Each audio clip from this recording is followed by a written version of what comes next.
Voici venu le temps des visites. Vous avez préparé votre annonce, vous l'avez diffusée avec des belles photos, vous avez fait un beau texte et voilà que vous avez de la demande et vous devez organiser vos visites. Et vous êtes nombreux à me demander, Françoise, comment on organise nos visites? Effectivement, c'est important de réfléchir comment on va accueillir les personnes. Tout d'abord, il faut que vous ayez conscience que, avant tout, c'est un prospect, voire un futur client pour votre bien. Par conséquent, on le traite comme tel.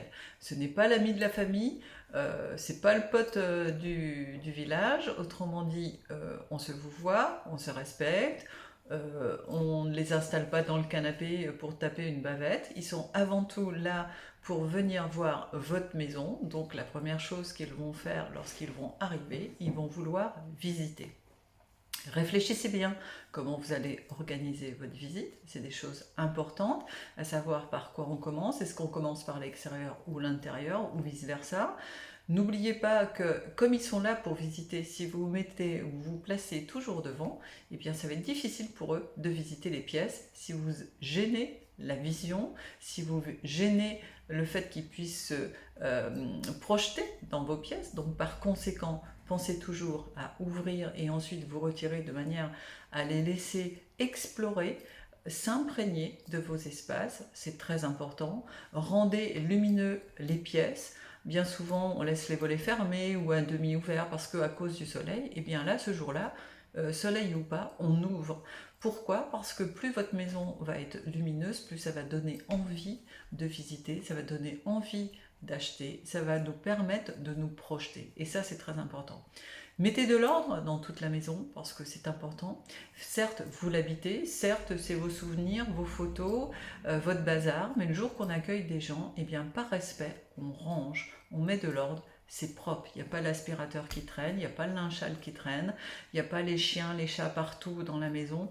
On essaye de soit de les mettre dans un espace qui leur sont réservés, de manière à ce qu'on n'obstrue pas le passage, de manière à ce qu'on ne gêne pas les visiteurs, de manière à ce que s'ils ont de l'allergie, s'ils ont des peurs, etc., ils ne soient pas gênés par toutes ces choses qui, pour eux, sont très importantes, alors que pour vous, n'ont aucune importance. Pensez à soigner vos visiteurs. Et puis, lorsque vous avez fait tout le tour du bien, il est important de répondre aux questions qu'ils vont vous poser. Si au cours de la visite ils vous en posent, rassurez-les dès le départ en disant mais écoutez, on y répondra à la fin, faisons le tour dans un premier temps, que vous voyez de quoi l'on parle. Et enfin, au final, eh bien effectivement, pour conclure, de dire eh bien écoutez, voilà la maison qu'on vous a présentée, est-ce que vous avez des questions? Si oui, etc., vous y répondez. Encore une fois, il faut savoir répondre à une question. Si on vous demande si c'est, admettons, si la cheminée est tubée, c'est oui, la cheminée est tubée.